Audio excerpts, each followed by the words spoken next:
السلام علیکم to all, دس از ثنا احمد۔ امید ہے آپ سب لوگ خیریت سے ہوں گے۔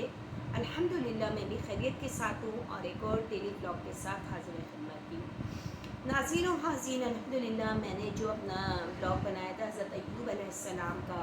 تاریخی واقعہ آپ کے سامنے پیش کیا تھا، اس کا مجھے بہت اچھا ریسپانس ملا اور بہت سے لوگوں نے اس کو پسند کیا، اس کے بارے میں کامنٹس بھی کیے ہیں اور اس کو سنا بھی، سمجھا بھی اور پڑھا بھی۔ تو یہ جان کر مجھے بہت زیادہ خوشی بھی ہوئی ہے کہ الحمدللہ آپ لوگ میرے ولاگ کو نہ صرف سنتے ہیں بلکہ اس کو سمجھتے بھی ہیں، اور جو میسیج میں دینا چاہتی ہوں وہ آپ تک پہنچ جاتا ہے، وہ میں کنوے کر دیتی ہوں۔ یہاں تمام پیغمبروں کی جو زندگی ہے، جو ان کے واقعات ہیں، وہ ہماری لائف میں روز روشن کی طرح آیا ہے، اور ہمیں جس طریقے سے کھانے پینے کے لیے، زندہ رہنے کے لیے کھانا پینا غذا کی ضرورت ہوتی ہے، اسی طریقے سے ہمیں اپنے انبیاء کرام کی زندگی کے بارے میں بھی جاننے کی، اور خاص طور پہ نبی پاک صلی اللہ علیہ وآلہ وسلم کی سیرت مبارکہ کو سمجھنے کی، پڑھنے کی اور اس پر عمل کرنے کی بھی ضرورت ہے۔ تو یہاں جو آج میں ایک اور بہت خوبصورت تاریخی واقعہ پیش کرنا چاہوں گی، آپ کے سامنے شیئر کرنا چاہوں گی، کیونکہ میں آج کل یہ تاریخی واقعات پڑھ رہی ہوں اور مجھے اندازہ ہو رہا ہے کہ ہمارے جو پیغمبر تھے، جو اللہ کے نیک بندے تھے، اللہ تعالیٰ نے اپنی ان کی قوم کو درست کرنے کے لیے ان کو بھیجا تھا، اور اللہ تعالیٰ نے اپنا پیغام لوگوں تک پہنچانے کے لیے ان پیغمبروں کو چنا تھا۔ تو ان کی زندگی میں بہت زیادہ مشکلات، مسائل، پریشانیاں آئیں، لیکن وہ ہر لمحے اللہ کا شکر ادا کرتے رہے اور اللہ کی حمد و ثنا میں ہی مصروف رہے، اور جو حکم اللہ تعالیٰ نے انہیں دیا تھا یا جو کام ان کو مختص کیا گیا تھا، وہ اس پر نہ صرف پورے اترے بلکہ اللہ تعالیٰ کی نظر میں بہت اللہ تعالیٰ کے سچے اور برگزیدہ نبیوں میں ان کا شمار بھی ہوتا ہے۔ تو یہاں جو میں ذکر کرنا چاہوں گی وہ اللہ تعالیٰ کے ایک بہت سچے پیغمبر حضرت لوط علیہ السلام کا میں آج قصہ بیان کروں گی کہ کس طریقے سے اللہ تعالیٰ نے ان کو پیغمبری دی اور ان کی قوم کس بد فعل میں گرفتار تھے، کس بد کرداری میں لگے ہوئے تھے، اور پھر اس قوم کا حشر کیا ہوا، تو وہ میں آج آپ کے سامنے پیش کروں گی۔ تو سب سے پہلے ولاگنگ سٹارٹ کرنے سے پہلے تمام تعریف اللہ تعالیٰ کے لیے، جو مالک ساری جہاں والوں کا، روزی جزا کا مالک۔ ہم تیری ہی عبادت کرتے ہیں اور تجھ سے ہی مدد چاہتے ہیں۔ ہم کو سیدھا راستہ چلا، راستہ ان کا جن پر تو نے انعام کیا، نہ کہ ان کا جن پر غضب ہوا اور نہ بہکے ہوگا۔ الہی قبول فرما، آمین ثم آمین۔ تو آئیے ہم اپنے ڈیلی بلاگ کا باقاعدہ آغاز حسب معمول تعوذ اور تسمیہ سے کریں گے اور پھر اس قصے کو آگے بڑھاتے ہیں۔ اعوذ باللہ من الشیطان الرجیم، بسم اللہ الرحمن الرحیم۔ حضرت لوط علیہ السلام اللہ تعالیٰ کے ایک بہت سچے اور برگزیدہ پیغمبر تھے، اور آپ کا جو حسب و نسب ہوتا ہے وہ آپ کا نام حضرت لوط بن باران بن آزر، حضرت لوط بن ہاران بن آزر کے نام سے ہے، اور بن آزر کون تھے؟ حضرت ابراہیم علیہ السلام کے والد تھے، جنہوں نے اسلام قبول نہیں کیا تھا۔ جو میں نے آپ کو قصہ بھی بتایا تھا کہ وہ بت تراشتے تھے اور بتوں کی عبادت کرتے تھے اور اپنے ہاتھ سے بت بناتے تھے اور اس کو بستی بستی جا کر فروخت کرواتے تھے حضرت ابراہیم علیہ السلام سے۔ تو اس حساب سے، اس نسبت سے حضرت لوط علیہ السلام جو تھے وہ حضرت ابراہیم علیہ السلام کے بھتیجے ہوئے، حضرت ابراہیم علیہ السلام ان کے چچا لگے، ٹھیک ہے۔ تو یہاں حضرت ابراہیم علیہ السلام جو تھے وہ تو اللہ کے بہت زیادہ نیک اور بہت زیادہ سچے پیغمبر تھے، اور اللہ تعالیٰ نے ان کو خلیل اللہ مطلب اللہ کا دوست کا لقب دیا۔ تو یہاں اب دیکھتے ہیں ہم کہ جب حضرت لوط علیہ السلام کو حضرت ابراہیم علیہ السلام کے کہنے پر انہوں نے ان کو ایک بستی تھی شہر سدوم، آپ نے ان کو وہاں منتقل ہونے کا حکم دیا۔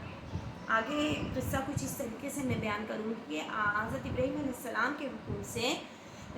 سدوم جا کر آباد ہو گئے، کون؟ حضرت لوط علیہ السلام، اور وہاں بہت ساری بستیاں تھیں، انہی میں یہ شام اور حجاز کے درمیان تھیں اور انہیں مؤتفقات کہتے ہیں۔ ان بستیوں کے لوگ جو تھے، سدوم کے جو لوگ تھے نا، وہ انتہائی قسم کے بد کردار خبیث ترین لوگ تھے۔ مطلب اس سے پہلے کی قوموں میں ایسے لوگ نہیں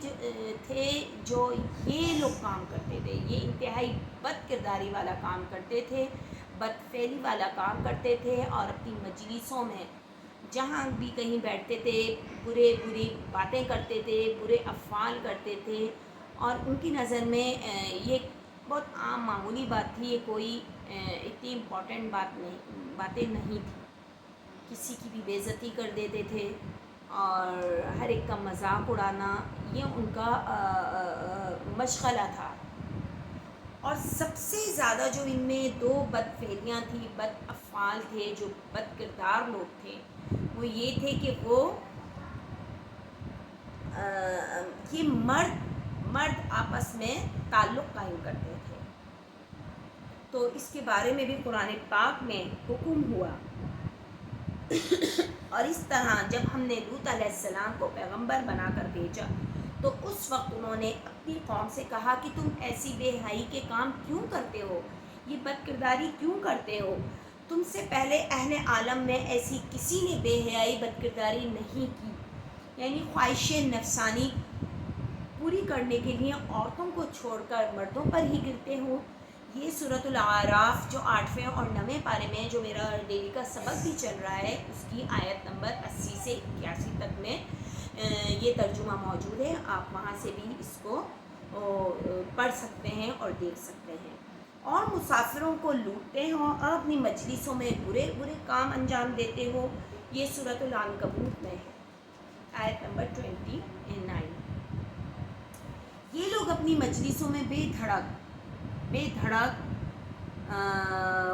گوز مارتے ہیں اور یہ بھی نہ دیکھتے کہ پاس کون بیٹھا ہے، برے سے برے کام کرتے جاتے اور کسی بات کسی کی بھی نصیحت کو نہیں سمجھتے، اس کے قول کو نہیں سمجھتے، اور چنانچہ حضرت لوط علیہ السلام نے انہیں ان باتوں سے روکنا اور ان کے برے انجام سے ڈرانا شروع کر دیا۔ اب اللہ تعالیٰ کا حکم ہوا حضرت لوط علیہ السلام کو کہ اپنی قوم کو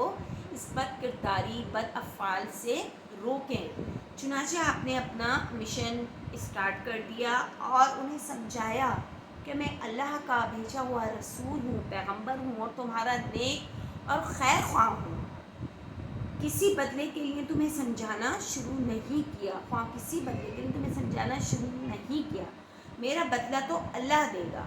مجھے تو اللہ تعالیٰ اس کا اجر دے گا جو میں تمہیں سمجھا رہا ہوں۔ یہ مردوں کے ساتھ بد فعلی کو ترک کر دو، چھوڑ دو، کیونکہ یہ اللہ تعالیٰ کو سخت ناپسند ہے۔ جی ہاں ناظرین و حاضرین، یہاں یہ بات بھی عیاں ہو جاتی ہے، ظاہر ہو جاتی ہے کہ اللہ تعالیٰ کو یہ بد افعالی بد کرداری سخت ناپسند ہے، مگر افسوس کہ وہ آپ کی بات کو خاطر میں نہ لائے اور وہ آپ کا مذاق ہی اڑاتے رہے اور بھول گئے کہ اللہ نے انہیں یوں زمین میں شر پھیلاتا باقی نہ چھوڑے گا۔ مطلب وہ بھول چکے تھے کہ ایک اللہ کی بھی ذات ہے جو ان پر عذاب نازل کر سکتی ہے، کیونکہ وہ نعوذ باللہ خود ہی اس بد کرداری بد افعالی میں اتنے منہمک ہو چکے تھے، اتنے مشغول ہو گئے تھے کہ وہ اپنے عذاب سے، اپنی ان تمام باتوں سے بالکل ہٹ چکے تھے، ان کا دماغ اس طرف جاتا ہی نہیں تھا۔ اور بلکہ جب حضرت لوط علیہ السلام ان کو سمجھاتے تو وہ الٹا کہتے کہ اگر تم سچے ہو تو اللہ کا عذاب تو لا کر دکھاؤ، اپنے اللہ کو بولو ہمیں عذاب تو لا کر دے۔ تو چنانچہ آپس میں یہ طے کیا کہ حضرت لوط علیہ السلام، ان لوگوں نے کیا طے کیا کہ حضرت لوط علیہ السلام چونکہ پاکیزہ رہنا چاہتے ہیں، اس لیے ان کو اس بستی سے نکال دیا جائے۔ حضرت لوط علیہ السلام نے اس ساری سرکشی اور ہر دھرمی کے مقابلے میں اللہ تعالیٰ سے دعا فرمائی۔ جی ہاں، اللہ تعالیٰ سے آپ نے کیا دعا فرمائی کہ اے میرے رب، مجھے ان شریر شیطانوں کے خلاف فتح دے۔ انہوں نے یہ دعا کی کہ اللہ تعالیٰ مجھے ان شریر جو یہ شیطان لوگ ہیں، ان کے خلاف مجھے فتح دے دے۔ اور یہ سورۃ العنکبوت میں موجود آیت نمبر 30، اس کا ترجمے میں موجود ہوگا، آپ دیکھیے گا، وہاں سے بھی آپ کو کیوں مل جائے گا۔ اب قوم لوط کی ہلاکت اور بربادی۔ جب بے حیائیاں کھلے عام ہونے لگیں اور کسی قسم کی شرم و حیا کا پاس نہیں رکھا جاتا، تو کیا وہاں رحمت اترے گی یا عذاب؟ اس کا سوال ہے کہ اللہ تعالیٰ وہاں کیا رحمت برسائے گا؟ بالکل نہیں، اللہ تعالیٰ کا وہاں سخت ترین عذاب ہوگا۔ وہ بستی کو اللہ تعالیٰ نے عذاب میں مبتلا کیا۔ اب یہاں بڑے مزے کی بات اور بڑے انٹرسٹنگ سا قصہ آگے بڑھتا ہے کہ اللہ نے اس قوم کو عذاب دینے کی یہ تدبیر کی کہ فرشتوں کو، جی ہاں، اللہ تعالیٰ نے فرشتوں کو خوبصورت نوجوانوں کی صورت میں اس بستی میں اتارا، جن میں حضرت جبرائیل علیہ السلام، حضرت میکائیل علیہ السلام اور حضرت اسرافیل علیہ السلام کو حکم ہوا کہ آپ ایک عام بندے، خوبصورت سی شکل اللہ تعالیٰ نے ان کو دے دی، چونکہ وہ تو فرشتے تھے، لیکن اللہ تعالیٰ نے ان کو اس وقت فرشتے کے بجائے ایک عام انسان کی شکل میں ان کو اس بستی میں بھیجا اور حکم دیا کہ راستے میں حضرت ابراہیم علیہ السلام سے ملتے جائیں۔ اور حضرت ابراہیم علیہ السلام، چونکہ میں شروع میں بتا چکی ہوں کہ وہ حضرت لوط علیہ السلام کے چچا تھے، تو یہاں یہ تینوں جو فرشتے تھے وہ حضرت جبرائیل علیہ السلام، حضرت میکائیل علیہ السلام اور حضرت اسرافیل علیہ السلام اللہ تعالیٰ کے حکم سے زمین پر اترے اس قوم پر، اور وہاں سے آپ حضرت ابراہیم علیہ السلام کی ملنے ان کی جانب روانہ ہوئے۔ تو جب آپ، چونکہ حضرت ابراہیم علیہ السلام کے بارے میں بھی مشہور ہے کہ آپ انتہائی مہمان نواز تھے، کیونکہ اللہ تعالیٰ نے آپ کو بے انتہا قسم کا رزق عطا فرمایا ہوا تھا، مال و دولت بے انتہا تھی، لیکن آپ اپنی زندگی کو بہت ہی سادہ طریقے سے گزارتے تھے۔ اور چونکہ اس دوران آپ کے پاس کوئی مہمان نوازی، ایک تو آپ مہمان نواز بہت زیادہ تھے حضرت ابراہیم علیہ السلام نا، تو چونکہ آپ بہت زیادہ مہمان نوازی کرتے تھے اور کافی 15-20 دن سے آپ کے پاس کوئی مہمان بھی نہیں آیا تھا، لہٰذا جب یہ تینوں مہمان آپ کے پاس تشریف لائے تو آپ بہت زیادہ خوش ہو گئے، آپ کو اپنی مہمان نوازی کا موقع مل گیا، اور آپ نے ان کے لیے فوراً ایک موٹا تازہ سا بچڑا ذبح کیا اور اس کو بھون کر ان کے سامنے پیش کیا۔ اب چونکہ یہ تو فرشتے تھے، ان کو کھانا نہیں تھا، تو انہوں نے جب وہ کھانا ان کے سامنے پیش کیا گیا تو ان تینوں فرشتوں نے کھانا نہیں کھایا، تو آپ بڑے گھبرا گئے، پریشان ہو گئے۔ تو آپ نے ان سے پوچھا کہ آپ کھانا کیوں نہیں کھاتے، یہ جو میں نے آپ کے لیے کھانا پیش کیا ہے آپ کیوں نہیں کھا رہے؟ تو آپ نے بولا کہ ہم بغیر قیمت کے ادا کر کے نہیں کھاتے۔ تینوں فرشتوں نے جواب دیا۔ اچھا، یہاں حضرت ابراہیم علیہ السلام کو ابھی کچھ نہیں پتا کہ یہ فرشتے ہیں، بلکہ وہ تو انہیں ایک عام انسان، عام نوجوان سمجھ رہے تھے، تین خوبصورت نوجوان سمجھ کے ان کی مہمان نوازی کر رہے تھے۔ تو انہوں نے پوچھا، انہوں نے بولا کہ ہم اس کی قیمت دیے بغیر نہیں کھائیں گے۔ تو آپ نے بولا، حضرت ابراہیم علیہ السلام نے بولا آپ اس کی قیمت جاننا چاہتے ہیں تو ٹھیک ہے، آپ کو اس کی قیمت یہ ادا کرنی ہوگی کہ سب سے پہلے آپ بسم اللہ پڑھیں گے، الحمدللہ کہیں گے، اور پھر کھانا کھانے کے بعد بھی دوبارہ الحمدللہ ہی پڑھیں گے۔ جن پر یہ سن کر حضرت جبرائیل علیہ السلام نے حضرت میکائیل علیہ السلام کی طرف دیکھا اور کہا کہ واقعی یہ اس لائق ہیں کہ اللہ ان کو اپنا خلیل بنائے، اپنا دوست بنائے۔ پھر فرشتوں نے ان کے سامنے اپنی ساری حقیقت بیان کر دی کہ ہم اللہ کے بھیجے ہوئے فرشتے ہیں، لیکن اللہ تعالیٰ نے ہمیں فرشتوں کے بجائے انسانی روپ میں اس قوم پر عذاب لانے کے لیے بھیجا ہے۔ تو آپ علیہ السلام تو پہلے حضرت ابراہیم علیہ السلام بڑے ایک دم یہ سن کر گھبرا گئے، پریشان ہو گئے کہ ان کی بھتیجے کی جیسے قوم پر عذاب آنے والا ہے، تو وہاں تو 400 مومن ہیں۔ تو فرشتوں نے کہا نہیں، تو انہوں نے بولا 300، آپ نے بولا نہیں، انہوں نے بولا 200، اس طرح کم کرتے کرتے انہوں نے آخر میں بولا 14 مومن ہیں، کیونکہ حضرت ابراہیم علیہ السلام جو تھے وہ حضرت لوط علیہ السلام کی بیوی کو بھی ان کے ساتھ ہی تصور کر رہے تھے اور ان کو ملا کر 14 مومن۔ تو فرشتوں نے بولا 14 نہیں 13 مومن ہیں، کیونکہ ان کی بیوی اپنے کالے کرتوتوں کی وجہ سے پیچھے رہنے والوں میں سے ہوگی۔ یہ سورت میں بھی ہے، کون سی سورت؟ سورۃ العنکبوت میں آیت نمبر 32 میں اس کا ذکر ہوگا کہ جو لوگ وہاں رہتے ہیں ہمیں سب معلوم ہے۔ یہ کون کہہ رہا ہے؟ یہ وہ 3 فرشتے کہہ رہے ہیں، ہم ان کو ان کے گھر والوں کو بچا لیں گے سوائے ان کی بیوی کے کہ وہ پیچھے رہنے والوں ہوگی۔ پھر فرشتے شہر سدوم کی بستیوں میں جا پہنچے۔ اس وقت لوط علیہ السلام جو تھے وہ اپنی کھیتی باڑی میں مصروف تھے۔ اللہ نے کہہ رکھا تھا کہ جب لوط علیہ السلام 4 گواہیاں نہ دے لیں تو ان کی قوم کو ہلاک نہ کرنا، مطلب حضرت لوط علیہ السلام پہلے 4 گواہیاں دیں گے، اس کے بعد ان کی قوم کو ہلاک کیا جائے۔ تو چنانچہ فرشتوں نے جا کر رات ٹھہرنے کی درخواست کی، کس سے؟ حضرت لوط علیہ السلام سے۔ تو حضرت لوط علیہ السلام پہلے تو انہیں لے چلے، لیکن پھر راستے میں پریشان بھی ہوئے، کیونکہ ان کو اپنی اس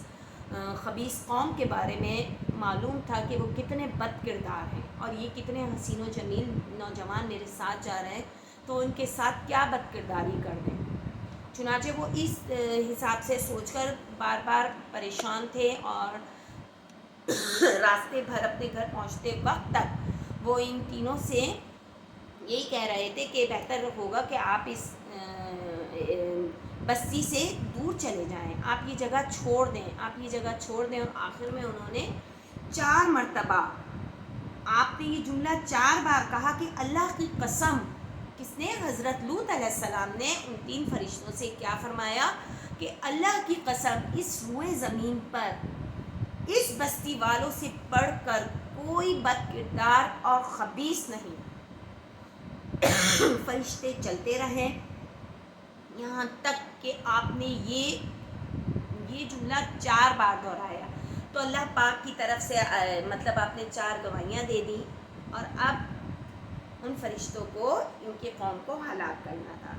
اچھا، ان کے آنے کی خبر، مطلب ان تینوں فرشتے حضرت لوط علیہ السلام کے گھر میں آ گئے،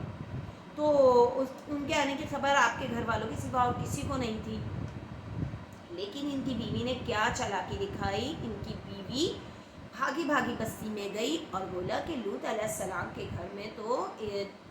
3 بہت نوجوان خوبصورت نوجوان آئے ہیں۔ اب جو وہ بد کردار قوم تھی، خبیث قوم تھی، وہ یہ سنتے ہی اندھا دھند آپ کے گھر پر آ گئی اور آپ سے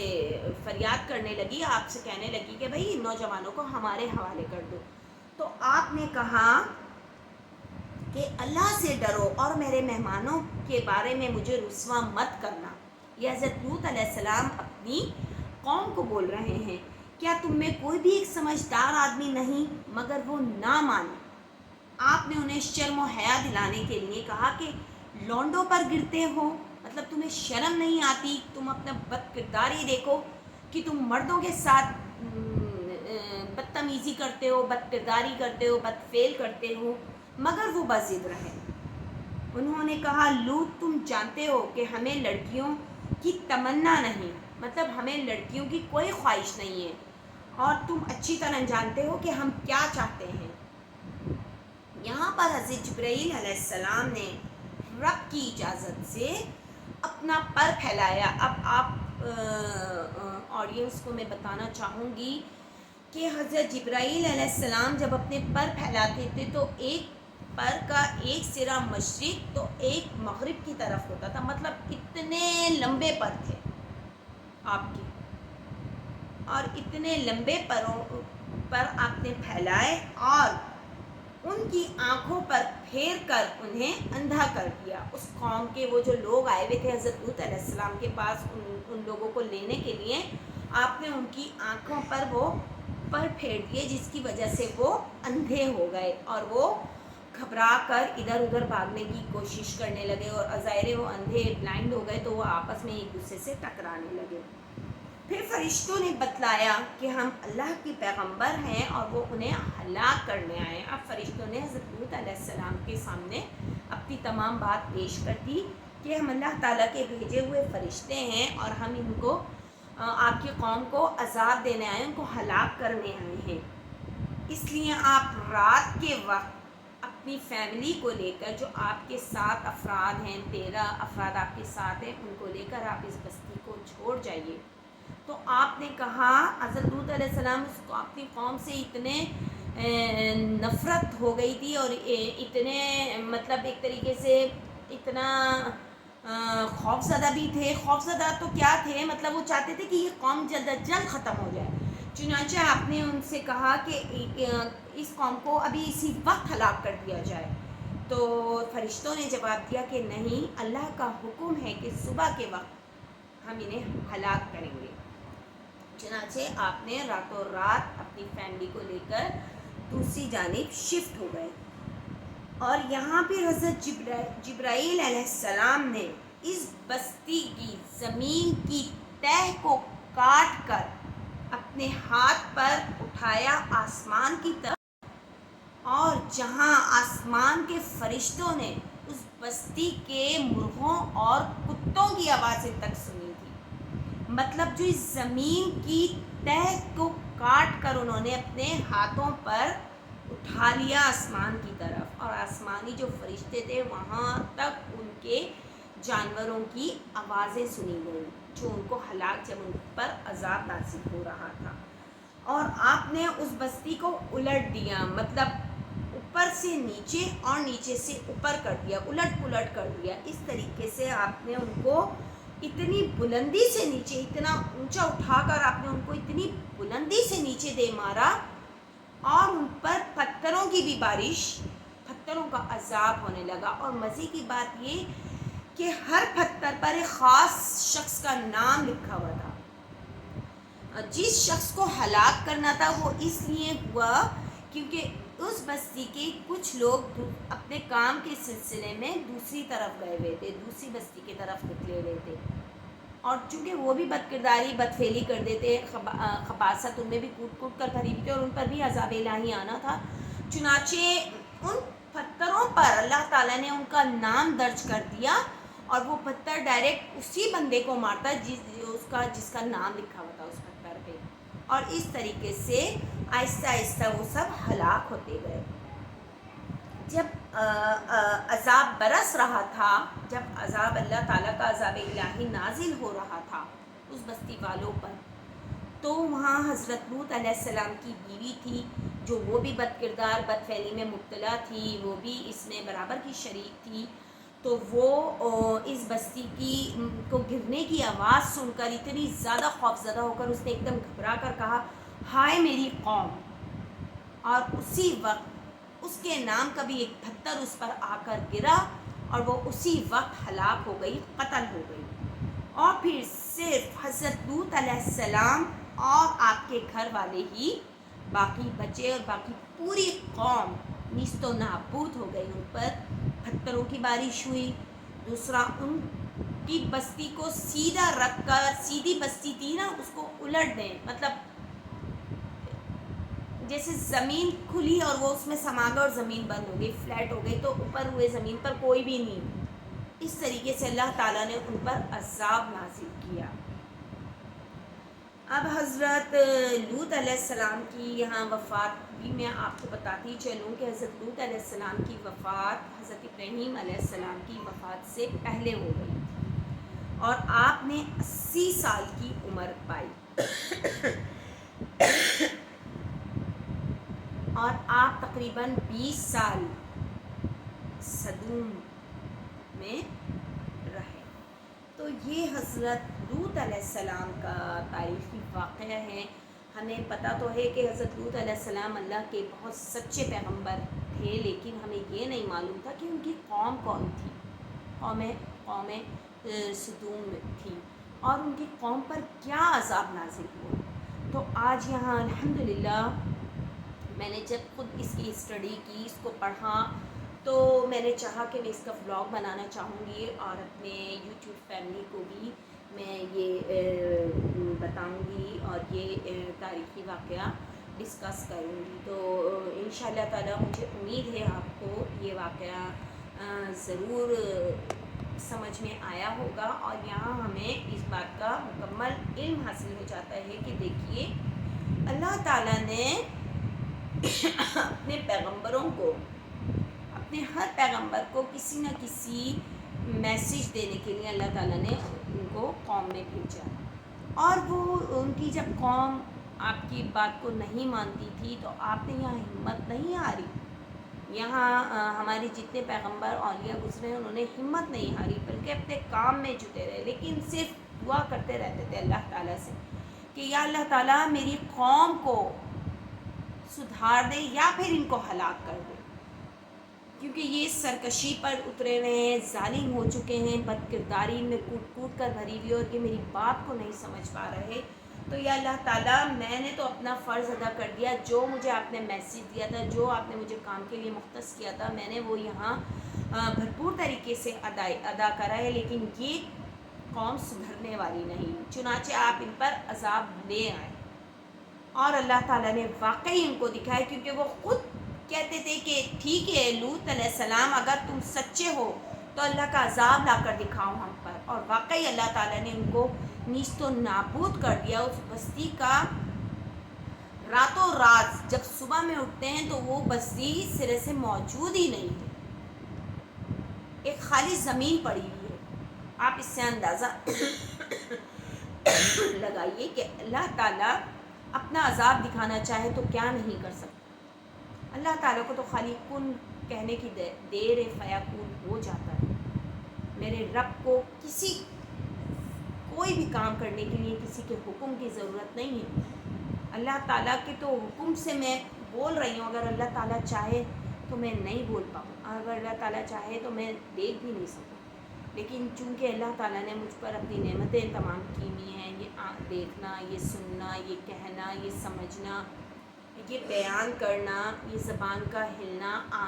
پلکوں کا جھپکنا، یہ سب اللہ ہی کی طرف سے ہے، اور اللہ ہمیں اللہ تعالیٰ کی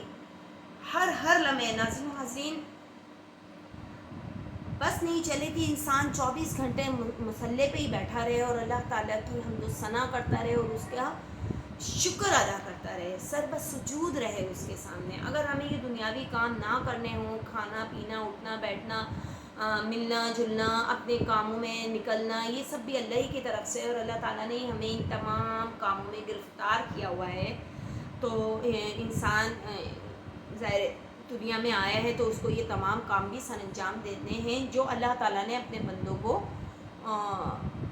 جو اپنے بندوں سے کروانے ہیں۔ تو یہاں یہ بات قابل ذکر ہے کہ اللہ تعالیٰ جب چاہے جسے چاہے عزت دیتا ہے، وَتُعِزُّ مَن تَشَاءُ وَتُذِلُّ مَن تَشَاءُ بِيَدِكَ الْخَيْرُ إِنَّ اللَّهَ عَلَىٰ كُلِّ شَيْءٍ قَدِيرٌ۔ بے شک اللہ تعالیٰ ہی عزت دینے والا ہے اور اللہ تعالیٰ ہی ذلت دینے والا ہے، اور بے شک اللہ تعالیٰ ہر چیز پر قادر ہے، قادر مطلق ہے۔ تو یہاں ہمیں اس تاریخی واقعے سے یہ سبق ملتا ہے کہ ہمیں اپنے آس پاس کوئی بد کرداری، بد فعلی اگر ہو رہی ہو تو روکنا ہے۔ یہ میسیج ہے حضرت لوط علیہ السلام، اللہ تعالیٰ کا میسیج حضرت لوط علیہ السلام کے توسط سے یہاں تک پہنچا کہ ایسے لوگوں کو روکنا ہے کہ بد کرداری، بد فعلی، اور ان کو قرآن کی آیتیں پڑھ کر سنائیں کہ دیکھیں قرآن میں موجود ہے، یہ میں نہیں کہہ رہی، یا میں نہیں کہہ رہا، یہ ہمارا رب کہہ رہا ہے اپنی پیاری کتاب قرآن پاک کی صورت میں۔ تو قرآن پاک تو ایک ساختہ حیات ہے، اس میں ہمیں زندگی کے ہر شعبے سے متعلق معلومات ملے گی۔ آپ دیکھیے کہ ہمیں کس سی بھی چیز کی طلب ہوتی ہے ہم فوراً قرآن پاک کھولتے ہیں اور پڑھنا شروع کرتے ہیں اور ہمیں وہ چیز ہمارے سامنے آ جاتی ہے جو چیز کی بھی ہمیں ریکوائرمنٹ ہوتی ہے. تو یہ تو اللہ تعالیٰ کا وعدہ ہے کہ میری کتاب قرآن پاک میں ہر چیز کا حل موجود ہے. تو ہمیں ادھر ادھر بھٹکنے کے بجائے جب ہم پریشان ہوں قرآن پاک کی تلاوت کریں. ویسے ہی اس کو قرآن پاک کو جب ہم تلاوت کرتے ہیں, جب ہم اس کو